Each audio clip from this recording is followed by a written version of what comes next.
Hey everyone!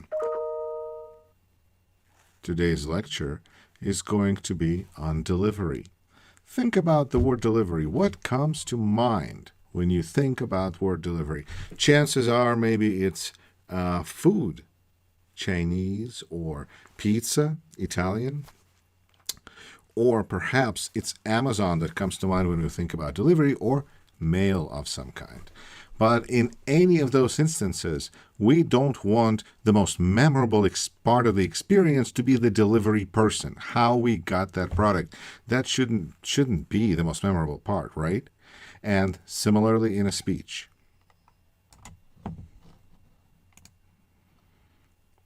Good delivery does not call attention to itself. It conveys the speaker's ideas clearly, interestingly, and without distracting the audience.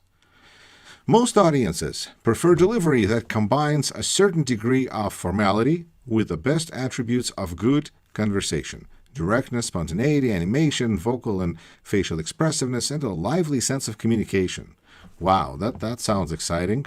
What does it really mean? Let's take this apart a little bit and take a look what the second point is really about. Most audiences prefer delivery that combines a certain degree, which means not a lot, not total, but a certain amount, and that varies, of formality, where we want to be looking presentable. We want to be looking like we're taking the situation with certain degree of importance, and we value this opportunity to speak to other people. So there's a certain level of formality with the best attributes of a good conversation. Directness. Okay, how do we convey directness? Think about it. The best way to convey directness is with eye contact. If we're able to look our audience in the eye, that's so often is the difference between when we feel we have a good instructor who engages with us and when we feel that we have an instructor who doesn't engage with us and perhaps doesn't care about, isn't a good instructor. Why? Because some instructors and some people will look at the audience and others will not, because there's so many other things to look at. For instance, PowerPoint. Don't. Most audiences prefer delivery that combines a certain degree of formality with the best attributes of good conversation: directness, spontaneity, animation, vocal and facial expressiveness, and a lively sense of communication. Let's take this apart a little bit and see if this can provide us some actually useful information. Directness. How do we express directness? With eye contact. Spontaneity. Spontaneity, it's hard to be spontaneously jumping all over the place, and having a tremendous amount of energy. That's not what this is about. Think about being authentic and genuine. Somebody who is not over-rehearsed or reading. When we are reading, we are definitely not going to be spontaneous because we are reading, which means that there is a plan and we're executing it, and so our attention span for reader is not nearly the same. Animation. Are we standing there still, perhaps with our hands in our pockets, or are we moving around? Are we doing something with our hands? Because we have to remember that people's attention spans are short and we have to continue to attract them, right? Vocal and facial expressiveness. We want some, we don't want too much, we want a little bit, because this is something that will keeps us engaged.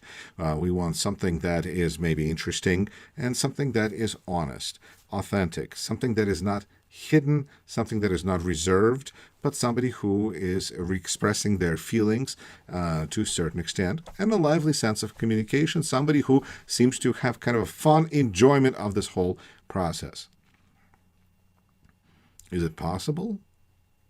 Sure. Is it possible to be perfect? I doubt it. Do you? There are 4 methods of delivery.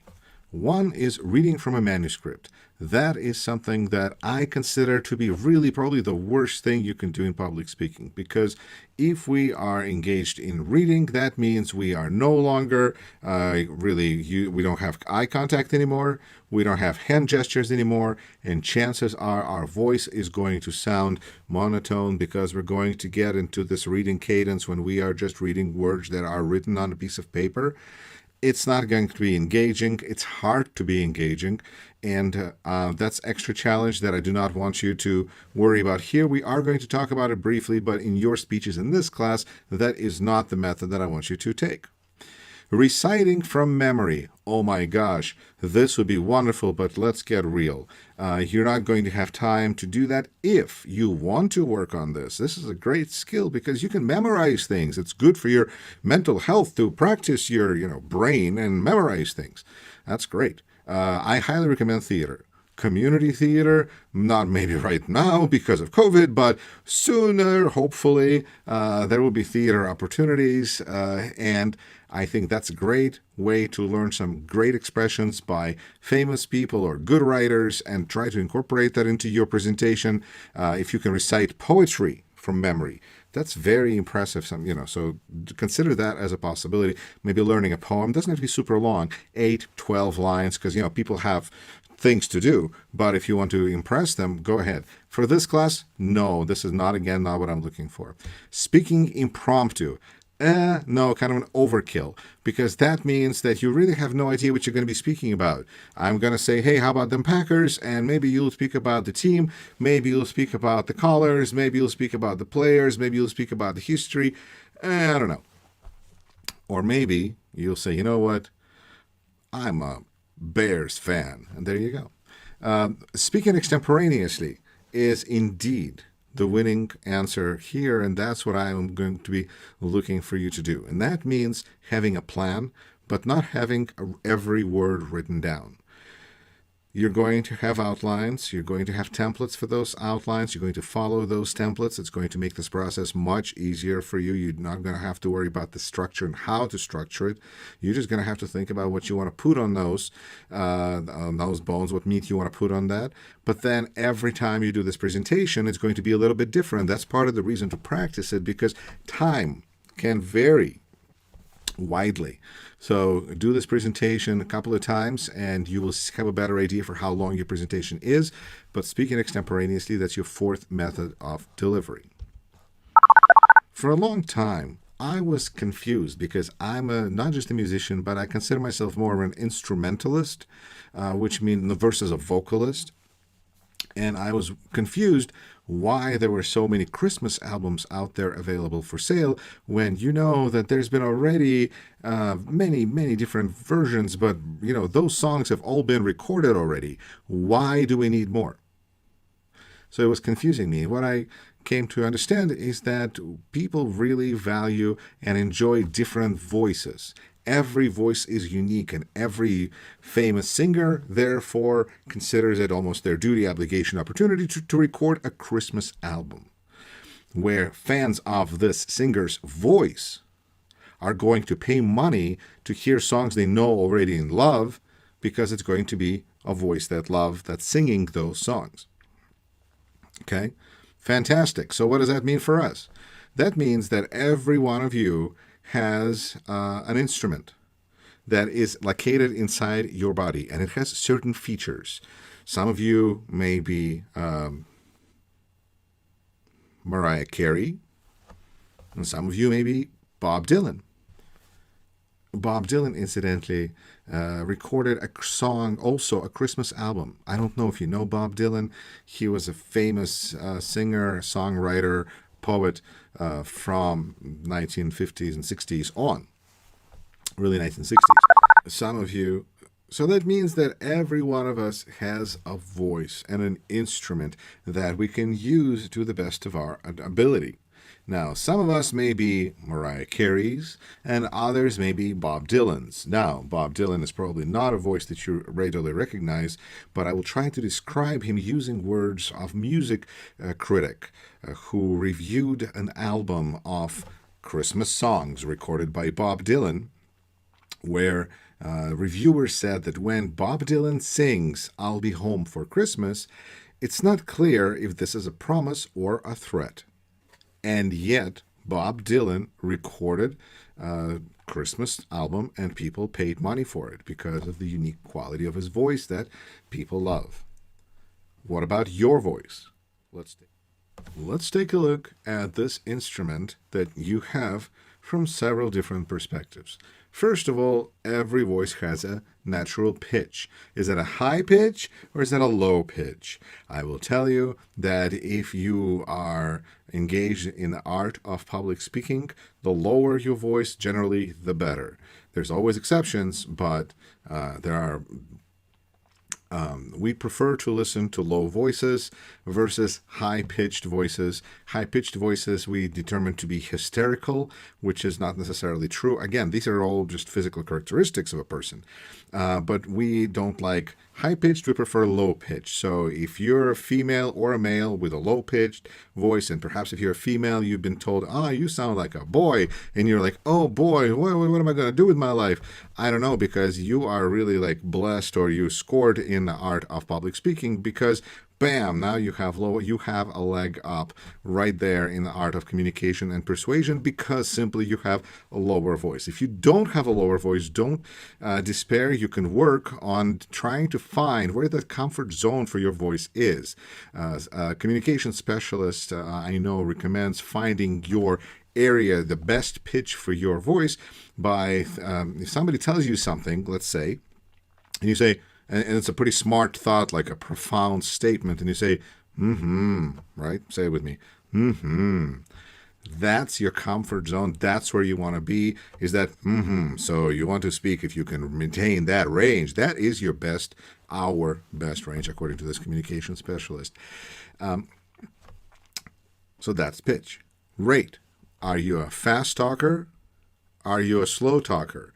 When we talk about this, if you've been told many times that you speak too fast, you're too fast, you just need to slow down, think about it. Do people really want you to speak like this because they are slow?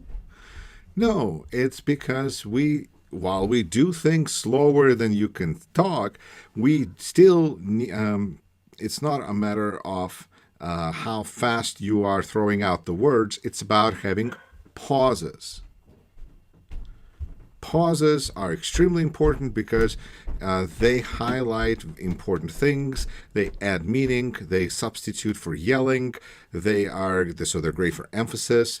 Pauses are fantastic. If you're not using them because you avoid pauses because it's awkward, you are limiting yourself. It's like saying, I only ride on car with 3 wheels. You should really have considered 4. So pauses. Vocal variety. Well, the vocal variety is a wide area, so you can vocal variety, in a funny way, is a combination of the first 2 things, previous 2 things that we've listed. We talked about rate and pauses.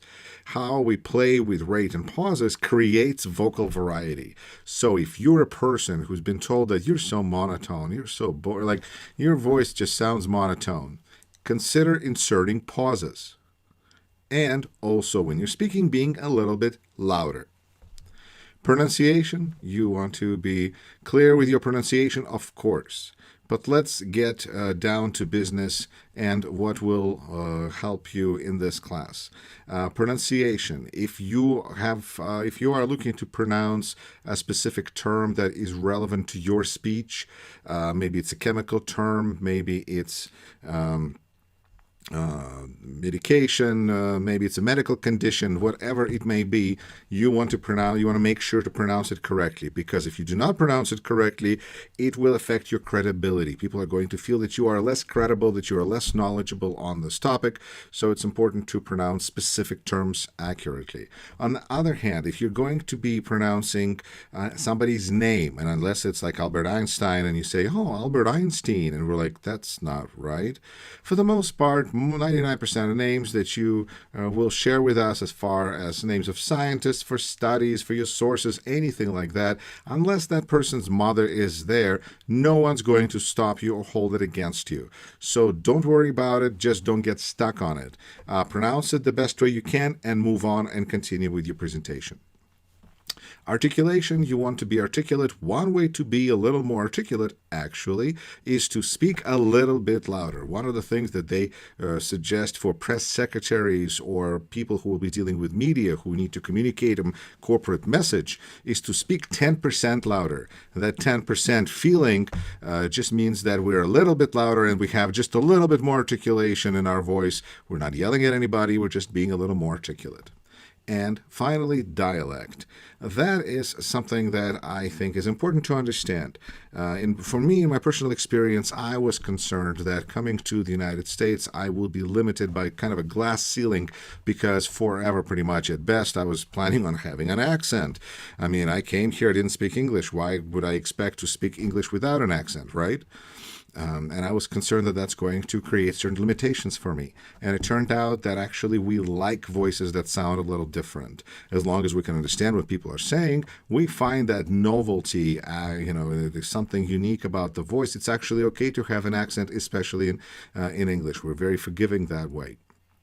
And moreover, I will tell you that kind of the second part to this is that everybody speaks with an accent or a certain kind of dialect. And if you don't believe this, go to California where they will look at you and listen to you and they'll say, you're from Wisconsin. I can hear it in your voice. And you go, what? Yes, we all speak with an accent. All of us, we speak, all of us in our own dialect. It's all right. Before we even begin speaking, there are 4 things that we as speakers can control. There are 4 things that we have power over that have nothing to do with the words we say, with the sources we find, with the PowerPoint presentation, none of it. Outside of all of that stuff, there is personal appearance. Are we dressed for the occasion? Seriously, we don't need to be overdressed. We don't want to be underdressed. Are we dressed well and appropriately for this occasion? Movement. Well, are we standing still or are we moving around? And this is something that I will point out, and it's an interesting pattern to be aware of in public speaking and in communication. There's a very strong connection between vocabulary and language and physical movement and vice versa. What I mean by this is we can see somebody that is certain. And we mean certain in terms of, he or she knows their facts, they've got their information straight. But certain also we see as a visual sign with somebody who plants their feet and stands solid. That person is solid, right? That translates into the information the message that they are conveying to us. Therefore, when you get a review and feedback from your peers that's going to talk about how you did in your speech, you're going to hear about your confidence level, whether people perceived it as being high or low.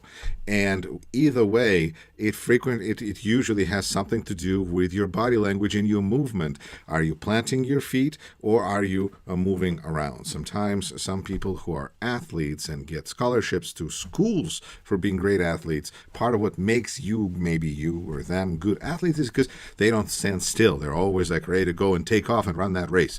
But actually in public speaking, we want to plant our feet and think about it almost from more of a weightlifter's perspective, where you want to really plant your feet to be solid. On the other hand, we have to consider that we need to constantly think about attracting our audience attention. What does that mean, attracting our audience attention? We need to appeal to their visual senses. Audio and visual. And that means that we need to sometimes move to either get them to look at us because of the movement, because maybe we'll come over there, or maybe we'll just make one step which will accomplish huge things for us, because we frequently will not look at the entire space where we are speaking by standing in one place. Which means that in order to see the entire audience that we're speaking to, we need to make a step in one direction or maybe make a step in another direction, and consider that we need to stand solid. But from time to time, especially between points, we want to make a step in different directions, depending on size of the stage. If you're working with a small presentation area, one step is enough. If you're speaking at a stadium, you may want to run 50 feet to the left. So it depends on the space, but that's the general idea. You want to attract the attention of the audience and retain attention of the audience. You also want to highlight certain points with your movement. It's a wonderful thing. Gestures. We want speakers who are using their hands. You're going to watch a TED Talk later where a body language analyst takes this apart, and what she says is that TED Talks that have more hand gestures, I will show you 3 things that are a big idea with 3 things that are going to change your life. I think it's kind of how she does it, because she's got this whole presentation shtick. She's really good. Vanessa Von Edwards, and TED Talks that have more gestures, they've counted, are more popular. So consider using gestures. Just be aware that you don't want to be in front of your face. You don't want to be rubbing your hands. This is not a good gesture because this is not really helping us. What are good gestures? Good gestures are things that will make you seem more, remember, authentic, spontaneous, perhaps, and as we were looking at the description. If something is important to you personally and you put your hand on your heart, that is a wonderful message to send, that you care about something and something is important to you. Putting your hands together make you seem and come across as an expert, somebody who knows what they're doing or is in charge of the situation. There are different things you can do with gestures. I, in general, can recommend just trying to use open palms. Show your open palms to the audience, that you're not hiding anything, and continue to look for creative ways to show palms to your audience so that they continue to be engaged with you and continue to know that you are not hiding anything and you are honest and transparent about the information you're presenting. And that's what gestures can do. Whether you should put your hands in your pockets, whether you should not put your hands in your pockets.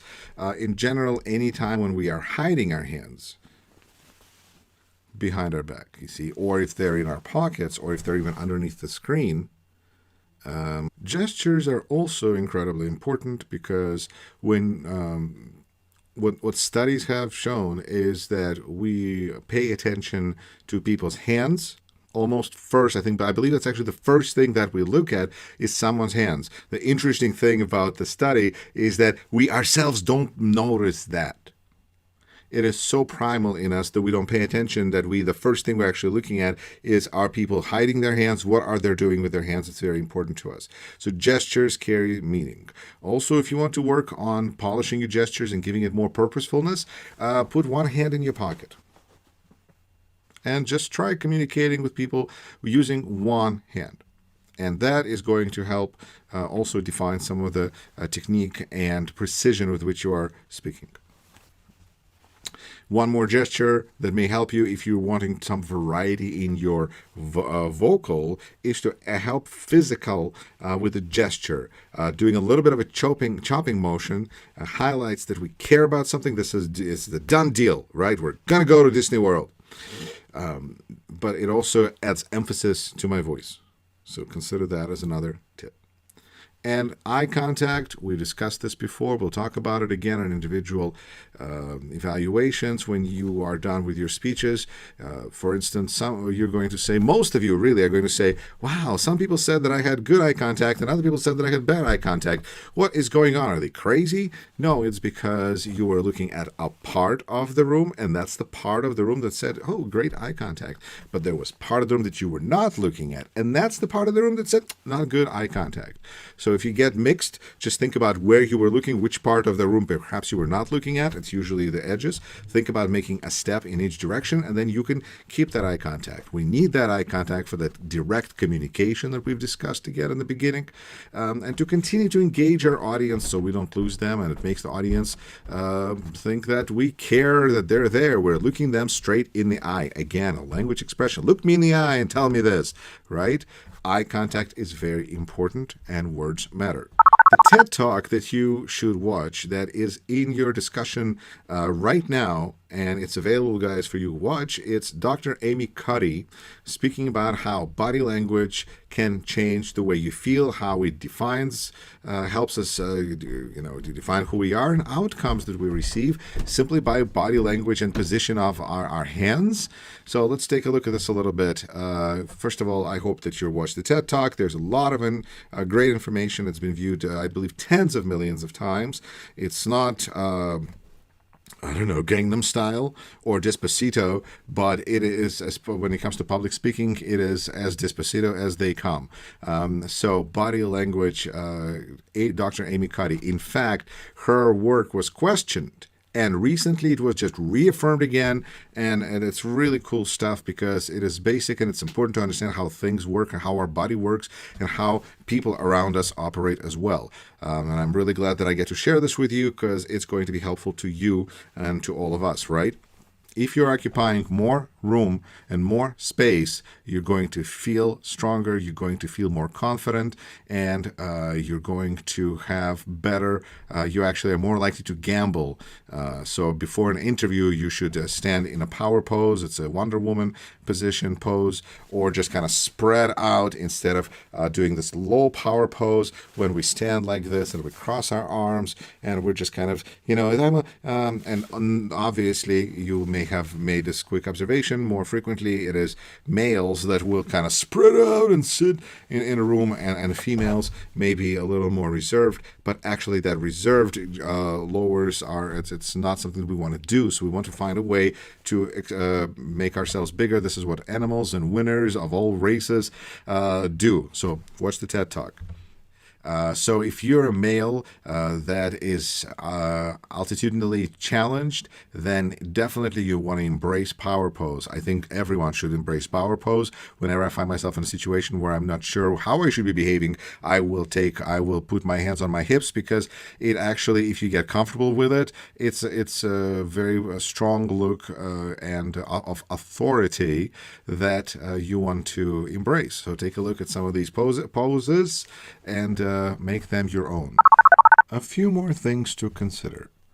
Answering audience questions means preparing for questions and answer session. Certain questions we're going to expect. We know that some people are likely to ask certain questions. And if not, practice a little bit and find out what is it that your audience is asking about, and then you can incorporate that into your presentation and look all the more prepared, because just as we were thinking about a question, you're already here answering it. It's very effective. Practice delivery of answers the same way that you're likely to practice any other part of the speech. People are going to ask you certain questions. Part of going through practice with test audiences is to see what questions and how you want to answer this. Now, there can be certain situations where there's always going to be certain kind of predictable questions. When I'm running for office, people are asking me why you're running, and there's always a question of what would you like to do in office? And there's certain 3, 4, 5 questions, if that many, honestly, that most people are going to ask, and you might as well have some prepared questions, prepared answers that you can give, such as you're running to give back to community, to make our community a better place for all of us to live, work, and play, that we need jobs, no matter what. The first priority is jobs. There's certain things like that that you just practice, and delivery of your answers improves. Finally, managing the question and answer session. What does managing the question and answer session mean in practical terms? Approach questions with a positive attitude. What that means in specific terms is when somebody asks you a question, reply with, "Thank you for asking that question. I really appreciate you asking it. I think it's a great question." What that means is that you just given praise to the person that's asking you the question. Chances, and unless you're Bob Woodward, chances are the person that's is asking question, it doesn't hurt your standing with them. They're looking at you more favorably because you're approaching their question with a positive attitude. Listen carefully. One of the actual uses of this is that after you thank them for asking you the question, you can then say, "Did I understand correctly? Did you say, if I understood correctly, what you're asking me is this?" And repeat the question back to them. This is very impressive because it shows that you listened, right? And that's how they know that you listened. But also listen in terms of thinking of a question that you may want to ask, right? Or answer you may want to give. So listen carefully. Direct answers to the entire audience. This is something that I learned from Janesville City Manager Eric Levitt when I served on Janesville City Council, because he said that if somebody's asking me a question and I direct the question and I direct all my answer to him, then it looks like I have a back and forth. I have, I'm city manager. It looks like I'm attacking this person, and it looks like we're arguing. It's not a good look. What works much better is if I direct my response to the entire audience, and this way I am persuading everyone that they really want to be on my side. And if there's this one person that doesn't agree with the rest of us, well, that's just, too bad and unfortunate. So for that reason, you want to direct your answers to the entire audience. Also, it's entirely possible that in an audience such as this one right here, whatever one person has a question about, others may want to know an answer to this as well. So if that is the case, if the answer may be of interest to everyone, then you may want to share the information with the entire audience. Another reason to do that. Be honest and straightforward. This is that level of authenticity, once again, being genuine, that we appreciate. Sometimes we don't know certain things, and it may be better to admit that we don't know, and we're going to find out, and we're going to get back to a person on this and provide the information to them later. But I think being honest and straightforward, and stay on track. Why are you there? How much time do you have? Are you working within time constraints? Are you at a competition where you have, again, certain time limits? Are you just trying to speak to someone until the elevator stops so that you could exit off the elevator? I don't know, but stay on track. Presenting your speech online. Folks, this is something we are learning about all day long right now because this is a kind of a Zoom universe that we live in, although this presentation is recorded not in Zoom, but we present digitally, and that's just part of the deal. So understand special nature of the online environment. Know the technology. Raise your hand if you heard of Zoom a year ago. Exactly. So we need to continue to know the technology because it provides certain solutions to our certain situations. Control the visual environment. Look at what I'm doing. What I'm trying to create here is not a static backdrop, but something that is actually moving around. At the same time, I know that the picture is located on this side, right? Or is it at this side? No, it's on this side. See, right there is the picture, although, of course, I can't see it. But this is a new software that I discovered that I'm using in beta version. And I think it's pretty awesome. There are certain glitches where sometimes I find out that the microphone wasn't working. But other than that, this has been remarkable software because it allows me to do presentations almost like a studio quality, except that I'm in my home studio and my computer allows me to make all of this work. Stay on top of things. There could be awesome technology that's going to make you a better presenter online and add credibility because you'll have better presentation skills. Control the visual environment. That's what we just said. Adapt nonverbal communication. Big gestures. Remember how we talked about whatever we can do to make bigger gestures, good things. But at the same time, I see that sometimes this, maybe I know that my gestures are going to be more clearly shown if I'm within the confines of my torso. So there you go. Adjust pacing for the online environment. That we all know how the responses are delayed. Manage question line for online environment. Rehearse for the online environment. I think that this is an important point to make, folks. We may not like it, but if we rehearse and we record ourselves with our technological devices that we can see right there. It doesn't show here, whatever.